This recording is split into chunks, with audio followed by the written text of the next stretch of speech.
নমস্কার, আমি অভিজিৎ দাস। মাই network YouTube চ্যানেলে সকলকে স্বাগত। আজ আমরা ডেটাবেস ম্যানেজমেন্ট সিস্টেম সিরিজের লেসন নাম্বার 5 পড়ব।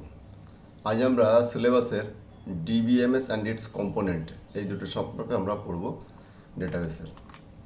তো এখানে সবার প্রথমে যে সিলেবাসের যে অংশটা পড়ব সেখানে হাইলাইটেড আছে ডেটাবেস অ্যান্ড ইটস কম্পোনেন্ট।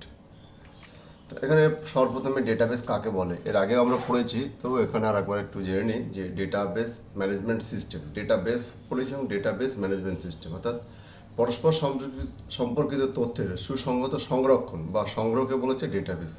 আর এই ডেটাবেসকে যে সিস্টেম পরিচালনা করে তাকে বলা হচ্ছে ডেটাবেস ম্যানেজমেন্ট সিস্টেম। অর্থাৎ কি, ডেটাবেসের ডেটাগুলোকে যে পরিচালনা করছে তাকে বলা হচ্ছে ডেটাবেস ম্যানেজমেন্ট সিস্টেম। এটা একটা সফটওয়্যার, সেই যে সফটওয়্যারের দ্বারা ডেটাগুলোকে বিভিন্নভাবে আমরা পরিচালনা করি, অর্থাৎ ইনফরমেশান তৈরি করি। তো ডেটাবেস ম্যানেজমেন্ট সিস্টেম কী কাজ করে? ডেটাবেস ম্যানেজমেন্ট সিস্টেম কী করে? ডেটাবেসের ডেটাগুলোকে পরিচালনা করে। একে বলছে ডেটাবেস ম্যানেজমেন্ট সিস্টেম। অর্থাৎ ডেটাবেসের ডেটাগুলি এক বা একাধিক টেবিলের মধ্যে সঞ্চয় করা হয়। অর্থাৎ এটা ভুল কথা যে ডেটাবেসের ডেটাগুলো কোথায় থাকে? ডেটাবেসের ডেটাগুলো তোমার টেবিলের মধ্যে থাকে। তো এখন আমরা পড়বো ডেটাবেসের উপাদান। অর্থাৎ এই ডেটাবেস যে ম্যানেজমেন্ট সিস্টেম আমরা যেখানে বলছি, এই সিস্টেমের মধ্যে কী কী জিনিসগুলি থাকে। তো ডেটাবেস ম্যানেজমেন্ট সিস্টেমের মধ্যে এখানে অনেকগুলো মডিউল মানে কি ছোটো ছোটো অংশ, অনেকগুলো ছোটো ছোটো অংশ একসঙ্গে মিলে কাজ করছে, সেটা হচ্ছে ডেটাবেস ম্যানেজমেন্ট সিস্টেম। তো এখানে আমরা যে তার থেকে যে প্রধান প্রধান যে কাজগুলো বা যে উপাদানগুলো সেইগুলি আমরা নিয়ে আলোচনা করব। তো এখানে দেখো সে উপাদানগুলির নাম দেওয়া আছে। ডেটা, প্রথমে ডেটা, তো ডেটা ছাড়া তো ডেটাবেস চলবে না। তো ডেটা হলো মূল জিনিস। হার্ডওয়্যার, কোন হার্ডওয়্যার সাহায্যে আমাদের ডেটাবেস চলবে, অর্থাৎ বিভিন্ন রকমের ডেটাবেস ম্যানেজমেন্ট সিস্টেম চালানোর জন্য বিভিন্ন রকমের হার্ডওয়্যার প্রয়োজন হয়। তো ডেটাবেস ম্যানেজমেন্ট সিস্টেম বা ডিবিএমএস চালানোর জন্য কম্পিউটারে একটু হাই এন্ড হার্ডওয়্যার মানে উচ্চ ক্ষমতা সম্পন্ন হার্ডওয়্যারের দরকার হয়, এবং তার সঙ্গে সঙ্গে সফটওয়্যার, এবং ডিবিএমএস নিজে একটা সফটওয়্যার এবং সফটওয়্যার ল্যাব এবং ইউজার বিভিন্ন ব্যবহারকারী, এবং এরা ডেটাবেসকে ব্যবহার করছে সে বিভিন্ন রকমের ব্যবহারকারী। Database language, DDL, DML and DCL আমরা এটা আগে পড়েছি, এবং ডেটা কোয়ারি প্রসেসর, অর্থাৎ কীভাবে কোয়ারি প্রসেস হচ্ছে সেটা, এগুলো আমরা ডিটেলসে একটু মেন ডিটেলসে আমরা যাবো। এরপরে কি আছে? ডেটাবেস ম্যানেজার বা স্টোরেজ ম্যানেজারের এর প্রধান উপাদানগুলি হলো কি? Transaction manager, file manager, buffer manager, authorization manager, integrity manager, run time database manager ইত্যাদি, এবং database engine, data dictionary and report writer. তো আমরা যে এই যেগুলো পড়লাম এগুলো data hardware, software, user, language, query processor, data manager, database engine, data dictionary and report writer. তো এইগুলো সম্পর্কে আমরা খুবই সংক্ষিপ্তভাবে আমরা জানবো যে এগুলি কাকে বলে এবং কী জিনিস সেগুলো সম্পর্কে আমরা খুবই সংক্ষিপ্তভাবে জানব। তো এখানে ডেটা, তো সবার প্রথমে হলো কি, ডেটাবেস তৈরির পর তার মধ্যে ডেটা সংরক্ষণ, নবীকরণ, ডিলিট ইত্যাদি কাজ করা হয়। অর্থাৎ ডেটা হলো ডেটাবেসের মূল উপাদান, অর্থাৎ যাকে নিয়ে আমরা কাজ করব যে জিনিসটা সেটা হচ্ছে ডেটা। ডেটাবেসের মূল উপাদান হলো ডেটা। তো এই ডেটা প্রধানত তিন প্রকার ডেটা, যেমন অ্যাকচুয়াল বা operational data, meta data and application data. তিনটে ভাগ দেওয়া আছে, মানে অ্যাকচুয়াল ডেটা বা অপারেশনাল ডেটা। অর্থাৎ ডেটাবেসের টেবিলের মধ্যে যে ডেটাগুলি থাকে তাকে বলা হচ্ছে তোমার অ্যাকচুয়াল ডেটা বা অপারেশনাল ডেটা, যেটা আমরা দেখতে পাই, যে ব্যবহারকারী, যে সাধারণ ব্যবহারকারী যারা তারা দেখতে পায়, সেটা হচ্ছে অ্যাকচুয়াল ডেটা। মেটা ডেটা সম্পর্কিত ডেটাকে বলা হচ্ছে মেটা ডেটা। অর্থাৎ কি, যে টেবিলে যে ডেটাগুলো আছে সেই ডেটাগুলো কীভাবে স্টোর হবে, কী ধরনের ডেটা, সেইগুলো সম্পর্কিত আবার ডেটা লেখা থাকে, তাকে বলা হচ্ছে মেটা ডেটা। তা সেটা সাধারণ ব্যবহারকারীরা দেখতে পায় না, এটা যারা যখন ডেটাবেস তৈরি করে তারাই দেখতে পাবে। এবং অ্যাপ্লিকেশান ডেটা, অর্থাৎ অ্যাপ্লিকেশান সফটওয়্যারের মাধ্যমে যে ফাইল তৈরি করার জন্য যে মেটা ডেটা তৈরি হয় তাকে অ্যাপ্লিকেশান ডেটা বলে। অর্থাৎ যেমন দেখো, আমরা এরপরে মাইক্রোসফট অ্যাক্সেস পড়বো। মাইক্রোসফট অ্যাক্সেস যখন আমরা একটা কোনো ডেটাবেস তৈরি করব, তখন আমরা একটা ডেটাবেসের নাম প্রোভাইড করবো কম্পিউটারে। কম্পিউটার তারপরে ডেটাবেসের সঙ্গে ওই নামের সঙ্গে একটা ACCDB একটা এক্সটেনশন নাম জুড়ে দেয়। ঠিক তেমনি প্রত্যেকটা সফটওয়্যার, যেমন MySQL পড়বো, সে MySQL বা আমরা প্রথম ক্লাসে পড়েছিলাম যে ডেটাবেসের প্রথম লেসনে যে ডেটাবেসের বিভিন্ন ফাইলের নাম, অর্থাৎ কোন অ্যাপ্লিকেশন থেকে কোন ফাইল তৈরি হচ্ছে, তার কী ধরনের ডেটা আছে সেসব সম্পর্কিত যখন ডেটা আমরা অন্য কোনো ডেটাবেসের মধ্যে সঞ্চিত থাকছে তাকে বলা হচ্ছে অ্যাপ্লিকেশন ডেটা। অর্থাৎ এখানে ডেটাবেসের মধ্যে আবার ডেটাবেস বলা যেতে পারে, মানে ডেটাবেসের মধ্যেও আরও যে ডেটা আমরা এগুলো দেখতে পাচ্ছি তার সম্পর্কে যে ইনফরমেশনগুলো অন্য জায়গায় লোড করে রাখা থাকছে বা ইনফরমেশন করে স্টোর করে রাখা থাকছে, তা সেইগুলোকে বলা হচ্ছে অ্যাপ্লিকেশন ডেটা। অর্থাৎ ডেটা হলো আমাদের তিন প্রকার, আমাদেরকে operational data, actual data, meta data এবং অ্যাপ্লিকেশন ডেটা। এরপরে হচ্ছে হার্ডওয়্যার। অর্থাৎ ডেটাবেস পরিচালনার জন্য বিভিন্ন ধরনের হার্ডওয়্যারের প্রয়োজন, যেগুলো দ্রুতগতির প্রসেসর, বিপুল ক্ষমতার সেকেন্ডারি মেমোরি ও বিভিন্ন প্রকার ইনপুট আউটপুট যন্ত্র। অর্থাৎ এখানে প্রসেসর যেহেতু অনেক ডেটা একসঙ্গে প্রসেস করতে হবে, তার জন্য খুব উচ্চগতি সম্পন্ন প্রসেসরের দরকার।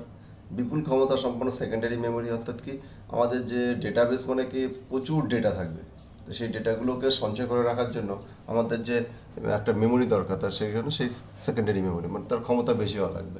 এবং বিভিন্ন প্রকার ইনপুট আউটপুট যন্ত্র, মানে যেগুলো দিয়ে খুব সহজে আমরা ডেটাবেসের ডেটাগুলো ইনপুট করতে পারবো এবং আমরা প্রয়োজনে আউটপুট করতে পারবো। যেমন আমরা কোনো দোকানে যাই, দোকানে গিয়ে আমরা বিভিন্ন মার্কেটিং করার পরে যেখানে বারকোড বা কিউআর কোড দিয়ে খুব সহজেই সেই দোকানদার ওই প্রোডাক্টের দাম বা কোয়ান্টিটি এগুলো খুব মেনটেন করতে পারে। কারণ সেটা যদি প্রত্যেকবার টাইপ করে বারবার লিখতে হতো তাহলে টাইম বেশি লাগতো। সেখানে কী করছে, একটা যেমন বারকোড রিডার আছে, জাস্ট আমরা যে যন্ত্র তার উপরে সেই মানে বারকোডের উপর ইনপুট রাখছে, তখন ডেটা ইনপুট হয়ে যাচ্ছে। তো এইভাবে আমাদের বিভিন্ন রকমের হার্ডওয়্যার ব্যবহার করা যাবে। তো সেই জন্য ডেটাবেসের মধ্যেও সেগুলো ইনফরমেশনগুলোও থাকবে যে কোন হার্ডওয়্যার ব্যবহার করা যাবে, কোন হার্ডওয়্যার ব্যবহার করা যাবে না, কী ধরনের আউটপুট যন্ত্র ব্যবহার করা যাবে, কোন ধরনের ইনপুট যন্ত্র ব্যবহার করা যাবে। তো সেইগুলো হলো হার্ডওয়্যার, অর্থাৎ হার্ডওয়্যার একটা উপাদান ডেটাবেসের। এরপর হলো সফটওয়্যার। অর্থাৎ কি সফটওয়্যার হলো কি উপযুক্ত সফটওয়্যার ব্যবহার করে ডেটার প্রসেসিং করা হয়। অর্থাৎ উল্লেখযোগ্য ডেটাবেস সফটওয়্যার যেমন মাইক্রোসফট, এখানে ওরাকেল, মাইএসকিউএল, এসকিউএল সার্ভার। এখানে সফটওয়্যার যেমন মাইক্রোসফট, এখানে তোমার operating system, Microsoft operating system. আর ডেটাবেস সফটওয়্যার হলো কি ওরাকেল, মাইএসকিউএল, এসকিউএল সার্ভার ইত্যাদি। তো মাইক্রোসফট এখানে ওদের যেহেতু সফটওয়্যারের মধ্যে বলা হয়েছে, সেই জন্য এখানে কি সফটওয়্যার হিসেবে এখানে অপারেটিং সিস্টেম এখানে বলা হয়েছে, কিন্তু এটা ডেটাবেস নয়, এটা অপারেটিং সিস্টেম। কিন্তু ডেটাবেস হলো কোনটা, ওরাকেল, মাইএসকিউএল, এসকিউএল সার্ভার ইত্যাদি। তা যেমন আমাদের সিলেবাসে আছে মাইক্রোসফট অ্যাক্সেস, তো সেগুলো আমরা পরবর্তীতে পড়বো। তো সেটা একটা সফটওয়্যার। অর্থাৎ কি এখানে আমাদের এই সফটওয়্যারের দ্বারা ডেটাগুলোকে, অনেকগুলি ডেটাকে এক জায়গায় স্টোর করে সেগুলোকে আমরা প্রসেস করতে সাহায্য করে, এটা হলো সফটওয়্যার। এরপরে হলো কি ডেটাবেস ইউজার, মানে ডেটাবেস তৈরি ও বিভিন্ন কাজ নিয়ন্ত্রণ, রক্ষণাবেক্ষণ ইত্যাদির ক্ষেত্রে বিভিন্ন ধরনের ব্যবহারকারী লক্ষ্য করা যায়। তো তার মধ্যে থেকে যেমন সব থেকে বড় হচ্ছে ব্যবহারকারী, অর্থাৎ কি যে কন্ট্রোলিং করে ডেটাবেস, তাকে বলা হচ্ছে ডেটাবেস ব্যবহারকারী। তার মধ্যে ডেটাবেস অ্যাডমিনিস্ট্রেটর, অর্থাৎ ডেটাবেসের সমগ্র কাজ কেন্দ্রীয়ভাবে ব্যবহারকারী নিয়ন্ত্রণ করে, তাকে ডেটাবেস অ্যাডমিনিস্ট্রেটর বলে। অর্থাৎ ডেটাবেসকে যে পরিচালনা করে তাকে বলা হচ্ছে ডেটাবেস অ্যাডমিনিস্ট্রেটর। ডেটাবেস ডিজাইনার, অর্থাৎ সমস্ত ডেটাবেস সিস্টেমের পরিকল্পনা যে ব্যবহারকারী করে তাকে ডেটাবেস ডিজাইনার বলে। এদের এদের স্পেশাল ইউজার বলে। অর্থাৎ কি যে আমরা যখন মনে করো কোনো একটা দোকানের কম্পিউটারাইজেশন করা হবে, ডিজিটেশন করা হবে, অর্থাৎ কি কম্পিউটার দোকানে যত মালপত্র আছে সব কম্পিউটারের মাধ্যমে বেচা কেনা হবে। কম্পিউটারের মাধ্যমে বেচা কেনা হবে মানে কি সে ওখানে হিসাবপত্র রাখা হবে। তো তার জন্য যে ওই দোকানের জন্য সফটওয়্যার তৈরি করবে, সে তখন একটা ডেটাবেস তৈরি করতে হবে, ডিজাইন করতে হবে যে এইভাবে কাস্টমার আসবে, তার সাথে কাস্টমারের কী কী ইনফরমেশান সে কম্পিউটারে জমা করবে, তারপরে পরবর্তীকালে আবার ওই কাস্টমারটা আসলে কি আবার তাকে তার নাম আবার এন্ট্রি করতে হবে কি হবে না, বা তার কোনো একটা আমি নম্বর দিয়ে দেবো, সেসবগুলো যেমন বিভিন্ন দোকানে আছে যে তার ফোন নম্বরের উপর তারা বেস করে তারা ডেটাবেস ডিজাইন করে, গিয়ে বলে যে দাদা আপনার ফোন নম্বর কত, ফোন নম্বর এন্ট্রি করলো, তাহলে তার পুরোনো যে ইনফরমেশানগুলো, অর্থাৎ যখন বিল তৈরি করতে হলে তার নাম, অ্যাড্রেস, আরও কিছু ইনফরমেশান লাগে, সেইগুলি ওটা স্বয়ংক্রিয়ভাবে পেয়ে যায়, মানে আগে থেকে কম্পিউটারে লোড করা আছে, খুব সহজেই সেগুলি পেয়ে যায়। তাহলে কী হবে, ওই ব্যবহারকারীর কাছ থেকে ওই কাস্টমার থেকে আমি খুব সহজেই তাকে আমি একটা বিল প্রিন্ট করে দিয়ে দেবো। তাই তাতে আমাকে যাতে খুব কম টাইমের মধ্যে আমি এই অনেকগুলি হিসাবপত্র বা তাদের ইনফরমেশানগুলো কম্পিউটারে স্টোর করে অনেকগুলি কাজ আমরা খুব অল্প সময়ের মধ্যে করতে পারবো। তো এইগুলো যখন কীভাবে হবে সেগুলো ডেটাবেস ডিজাইনাররা ডিজাইন করে। অ্যাপ্লিকেশন প্রোগ্রামার, অর্থাৎ এই সাধারণ ব্যবহারকারী কীভাবে এই ডেটাবেসটাকে ব্যবহার করবে, তো সেইটা কাজ করে অ্যাপ্লিকেশান প্রোগ্রামাররা। যে কোথায় ক্লিক করলে কাস্টমারদের নাম ইনপুট করা হবে, কোথায় ক্লিক করলে বিল প্রিন্ট হবে, কোথায় ক্লিক করলে যে আমি যে দোকানে মাল যে নতুন মালগুলো এসছে সেইগুলো কম্পিউটারে আমাকে স্টোর করতে হবে, তাদের ইনফরমেশান কোথায় ক্লিক করলে হবে, তো এইগুলো অ্যাপ্লিকেশান প্রোগ্রামাররা জানে। অর্থাৎ যে একজন যারা দোকানে কাজ করে তারা এটা জানে, কিন্তু তারা ডেটাবেস ডিজাইন কীভাবে হয়েছে সেটা জানে না, তাদের কাছে লুকিয়ে রাখা হয়। অ্যাপ্লিকেশান প্রোগ্রামার জাস্ট এখানে দেখিয়ে দেওয়া, যেমন আমরা যে কম্পিউটারগুলো ব্যবহার করি আমরা অনেক করে অ্যাপ্লিকেশান প্রোগ্রামার, আমাদের সাবজেক্টের নামই মডার্ন কম্পিউটার অ্যাপ্লিকেশান, অর্থাৎ আমরা অ্যাপ্লিকেশান করবো। তবু আমরা অ্যাপ্লিকেশান যেহেতু আমরা আমাদের সিলেবাস আছে, সেই জন্য আমাদের অ্যাপ্লিকেশানের সঙ্গেও আমাদের কীভাবে তৈরি হয়েছে তার সম্পর্কে আমরা সামান্য কিছু ধারণা রাখবো। তো এটা হলো অ্যাপ্লিকেশান প্রোগ্রামারের কাজ। এন্ড ইউজার অর্থাৎ প্রকৃত ডেটাবেস ব্যবহারকারী, যে ডেটা সঞ্চয়, নবীকরণ, বিয়োজন ইত্যাদি কাজ করতে পারে। এন্ড ইউজার মানে আমরা, তো অ্যাপ্লিকেশান প্রোগ্রামার এবং এন্ড ইউজার অনেকটা একই রকম, বা এন্ড ইউজার খুবই সিম্পল কাজ করে, মানে ডেটাবেস থেকে বাইরে থেকে ব্যবহার করে এবং ডেটাবেসের ইন্টারনাল কাজ সে কিছু জানে না, সে শুধু ডেটাবেসকে ব্যবহার করে। তো এই হলো আমাদের বিভিন্ন প্রকারের ডেটাবেস ইউজার। এরপর হচ্ছে ডেটাবেস ল্যাঙ্গুয়েজ। আমরা ডেটাবেস ল্যাঙ্গুয়েজ সম্পর্কে আমরা লেসন 3-তে পড়েছি। এখানে বলা আছে সে যেমন ডিডিএল, ডিএমএল অ্যান্ড ডিসিএল, অর্থাৎ যে ল্যাঙ্গুয়েজের সাহায্যে ডেটাবেসের ডেটাগুলোকে পরিচালনা করা হয় সেটা বলা আছে ডেটাবেস ল্যাঙ্গুয়েজ। এখানে নোটসে যে লেখা আছে যে কমান্ডের সাহায্যে ডেটাবেসের বিভিন্ন কাজ করা হয় সেই কমান্ডগুলিকে একসাথে ডেটাবেস ল্যাঙ্গুয়েজ বলে। তারপর বলা হচ্ছে কোয়ারি প্রসেসর, অর্থাৎ কোয়ারি প্রসেসর ব্যবহারকারীকে কোয়ারিকে মেশিন ভাষায় রূপান্তরিত করে এবং ডেটা ডিকশনারি থেকে সমস্ত টেবিলের তথ্য কোয়ারি প্রসেসর প্রসেস করে এবং কোনো পরিবর্তন হলে সেগুলো পুনরায় ডেটা ডিকশনারিতে রেকর্ড করে। কোয়ারি প্রসেস অর্থাৎ কি, আমরা যে ডেটাবেস ল্যাঙ্গুয়েজ বললাম, এই ল্যাঙ্গুয়েজের সাহায্যে আমাদের কম্পিউটারকে বা ডেটাবেস মানে ডিবিএমএসকে রিকোয়েস্ট করা হয় যে তুমি কিছু ইনফরমেশান আমাকে প্রোভাইড করো, এই ইনফরমেশানগুলি দাও আমাকে। তখন কী করে কোয়ারি প্রসেসর সেগুলোকে, সেটা নিয়ারলি ইংলিশ ওয়ার্ডে লেখা হয় ডেটাবেস ল্যাঙ্গুয়েজের সাহায্যে, যেমন ডিডিএল, ডিএমএল অ্যান্ড ডিসিএল আমরা এর আগে পড়েছি, সিলেক্ট, ক্রিয়েট, বিভিন্ন রকমের কমান্ড আছে। তো সেই কমান্ডগুলো দিয়ে যখন টাইপ করে কম্পিউটারকে এক্সিকিউট করি, কম্পিউটারকে বলি কম্পিউটার তুমি কাজটা করো, তখন এটা কী কাজ করে, এটাকে আবার কনভার্ট করতে হয় মেশিন ভাষাতে। তো সেটা কী কাজ করে, কোয়ারি প্রসেসর। অর্থাৎ আমরা যখন 11-এ পড়েছিলাম যে বাইনারি সিস্টেম, বিভিন্ন সিস্টেমের সাহায্যে আমাদের কী হচ্ছে ইনফরমেশনগুলো প্রসেস করা হয়, বাইনারি প্রসেস। এখানে আমরা কোয়ারি প্রসেস করছে শুধুমাত্র, সেই জন্য কোয়ারি প্রসেসর। এটা একটা ডিবিএমএস অর্থাৎ ডেটাবেস ম্যানেজমেন্ট সিস্টেমের একটা অংশ, পার্ট। এটা ওভারঅল কোনো কাজ করে না, এটা শুধুমাত্র ডেটাবেসের জন্যই কাজ করে, সেই জন্য এখানে হচ্ছে কোয়ারি প্রসেসর। অর্থাৎ আমাদের যে কোয়ারিগুলো ডেটাবেস ল্যাঙ্গুয়েজের সাহায্যে যে কোয়ারিগুলো আমরা লিখবো সেগুলোকেও কম্পিউটারের বোধগম্য তৈরি করে তাকে বলা হচ্ছে কোয়ারি প্রসেসর। এটা হচ্ছে ডেটাবেস বা ডেটা ম্যানেজার বা ডেটাবেস ম্যানেজার। এখানে অনেকগুলি ম্যানেজার সম্পর্কে বলা আছে, অনেকগুলি এখানে ছোট ছোট, যেহেতু একজন ম্যানেজার অনেকগুলো কাজ বা একটা ডেটাবেস হিউজ ইনফরমেশান প্রসেসিং করে এবং তার ছোট ছোট অনেকগুলো মডিউল থাকে, অনেকগুলো পার্ট থাকে। তো সেই প্রত্যেকটা পার্টের আবার আলাদা আলাদা একজন করে হেড থাকে। তো সেই হেডগুলোকে বলা হচ্ছে ডেটাবেস ম্যানেজার। তথাপি এখানে আমরা যদি ডেটাবেস ম্যানেজমেন্ট সিস্টেমকে ভাবি, এটা একটা পুরো টোটাল একটা অফিস সিস্টেম। যেমন আমরা একটা কোনো ব্যাংকিং সিস্টেম, বড় অফিসার, তারপরে বিভিন্ন রকমের ব্যাপার। তো ঠিক তেমনি এখানে যেমন আমাদের কোনো ব্রাঞ্চে গেলে, আমরা যদি ব্রাঞ্চে যাই, কোনো ব্যাংকের ব্রাঞ্চে, সেখানে 2-3 ধরনের ম্যানেজার থাকে। যেমন কি হলো, একজন হলো ব্রাঞ্চ ম্যানেজার, যে সমস্ত এমপ্লয়ীদের হেড। তারপর একজন service manager, customer relationship manager. অর্থাৎ কি, সার্ভিস ম্যানেজার কি, বিভিন্ন রকমের সার্ভিস কি হচ্ছে। কাস্টমার রিলেশনশিপ ম্যানেজার কি কাজ করছে, যে কাস্টমারগুলো আসে তাদের সঙ্গে কীভাবে ব্যবহার করতে হবে, তাদের কী অসুবিধা সেগুলো। তো এরকম একটা অফিসে 3-4টে ডিপার্টমেন্ট থাকে, তার আবার যে হেড তাকে বলা হচ্ছে ম্যানেজার। ঠিক তেমনি আমাদের ডেটাবেসেরও অনেকগুলি অংশ থাকে, তার মধ্যে থেকে এখানে আমরা কিছু ম্যানেজার সম্পর্কে আলোচনা করা হয়েছে। যেমন ট্রানজ্যাকশন ম্যানেজার, অর্থাৎ যে তথ্যের আদান প্রদানের উপর নির্ভর করে কাজ করে, তাকে বলা হচ্ছে ট্রানজ্যাকশন ম্যানেজার। তো আমরা এক কথাই পড়বো, আমরা বেশি ডিটেলসে পড়বো না, আমাদের সিলেবাসে খুবই লিমিটেড এবং এইগুলো থেকে আমাদের শর্ট কোশ্চেনই আসবে, সেই জন্য আমরা এক কথায় এইগুলো পড়বো। অর্থাৎ ফাইল ম্যানেজার, আমার নাম থেকে বোঝা যাচ্ছে যে ফাইলগুলোকে নিয়ন্ত্রণ করে। অর্থাৎ কি, আমরা যখন ডেটাবেস তৈরি করা হচ্ছে, টেবিল তৈরি করা হচ্ছে, কোনো ইনফরমেশনগুলো লোড করা হচ্ছে, তো এগুলো সব ফাইলের মধ্যে করা হচ্ছে।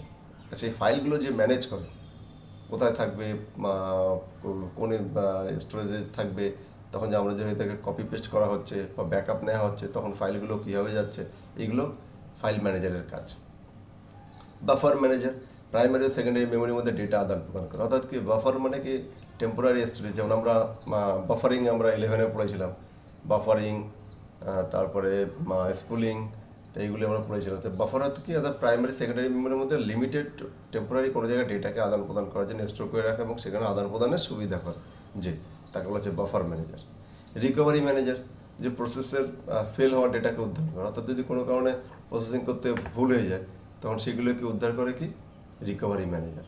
অথরাইজেশন ম্যানেজার অর্থাৎ যে এই ব্যবহার কোনো ডেটাবেসটাকে কে ব্যবহার করবে, তা ব্যবহার করার জন্য তার একটা অথরাইজেশন দরকার। তো সেইগুলোকে এই অথরাইজেশন ম্যানেজারের কাজ করে। অর্থাৎ যখন আমি ডেটাবেসে ঢুকবো, তার ইউজার আইডি পাসওয়ার্ড দিতে হবে, এবং আমি যদি আরও কিছু যেমন হয়তো ক্যাপচা দিতে হয়, তো এরকম বিভিন্ন রকমের ইনফরমেশান, বিভিন্ন সিকিউরিটি মেনটেন করার জন্য বিভিন্ন প্রকারের অথরাইজেশনের ব্যবস্থা করা হয়। তো সেইগুলি ম্যানেজ করে কি, অথরাইজেশন ম্যানেজার।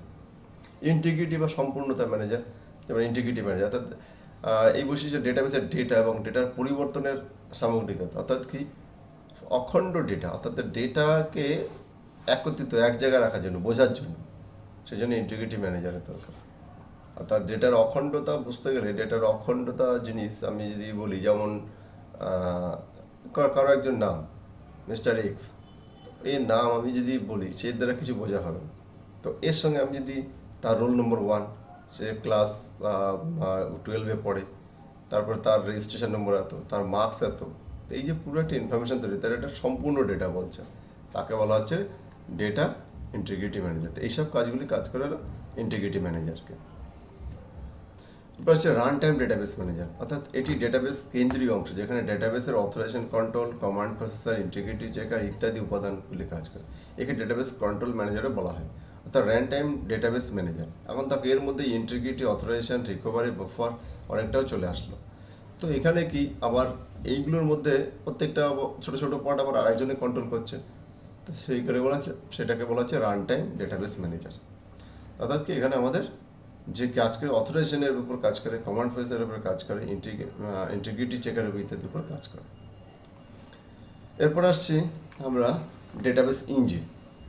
তত ডেটাবেস ইঞ্জিনের মূল কাজ হলো কি, ডেটা সংরক্ষণ, প্রক্রিয়াকরণ, নিরাপত্তা, ট্রানজ্যাকশন, প্রসেসিং ইত্যাদি এই কাজগুলি ডেটাবেস ইঞ্জিনের মাধ্যমে সম্পন্ন হয়। অর্থাৎ কি, আমাদের ডেটাবেস ইঞ্জিনের সাহায্যে, যেমন একটা গাড়ি গাড়ি বা বাইক চালাতে গেলে আমাদের অনেকগুলো জিনিস আছে, ইঞ্জিন নিচেই থাকে, কিন্তু সেটাকে আমরা বাইরে থেকে বিভিন্ন ক্লাচ, ব্রেক, অ্যাক্সিলারেটর, বিভিন্ন জিনিস দ্বারা এটাকে কন্ট্রোল করি। তো ঠিক তেমনি কিন্তু এখানে যে এখানে আমাদের ডেটাবেসে কী করছে, ডেটা সংরক্ষণ, প্রক্রিয়াকরণ, নিরাপত্তাকরণ, ট্রানজ্যাকশন, প্রসেসিং ইত্যাদি কিছুটা কাজ করে ডেটাবেস ইঞ্জিন। ডেটা ডিকশনারি, এটা আমি আগেরবার পড়েছি। তো এখানে কি, ডেটাবেস সংক্রান্ত তথ্য ডেটা ডিকশনারিতে সঞ্চিত, অর্থাৎ ডেটাবেসে সঞ্চিত, এখানে বানানটা ভুল আছে, অর্থাৎ ডেটা ডিকশনারিতে যখন কি ডেটাবেস সংক্রান্ত তথ্য যেখানে স্টোর করা থাকে তাকে ডেটা ডিকশনারি বলা হচ্ছে। আর রিপোর্ট রাইটার, ডেটাবেসের বিভিন্ন ফাইল থেকে প্রয়োজনীয় ডেটা বা তথ্য নিয়ে পছন্দ মতো রিপোর্ট তৈরি করা হয়। অর্থাৎ রিপোর্ট তৈরি করা হয়, যেমন রিপোর্ট বলতে গেলে, যেমন আমরা দোকানে কোনো মাল কিনছি, মাল কেনার পর আমাকে যে বিলটা দিচ্ছে সেটা বলা হচ্ছে রিপোর্ট। তারপরে তোমরা এই যে 12-এ পরীক্ষা রেজাল্ট বেরোবে, তার যে সার্টিফিকেট তোমরা একটা পাবে, সার্টিফিকেট পাবে, মার্কশিট পাবে, সে মার্কশিট একটা রিপোর্ট। তো এই যে রিপোর্ট, এগুলো প্রসেসিং করার পরে ফাইনাল প্রোডাক্ট হলো এটা। তো সেগুলো একে বলা সে রিপোর্ট। অর্থাৎ এগুলো রিপোর্ট তৈরি করার জন্য আমার রিপোর্ট রাইটার আলাদা একটা পার্ট অংশ। তো এগুলো হলো আমাদের ডেটাবেসের মূল উপাদান। তো সবাইকে ধন্যবাদ আমার এই ক্লাসটি দেখার জন্য।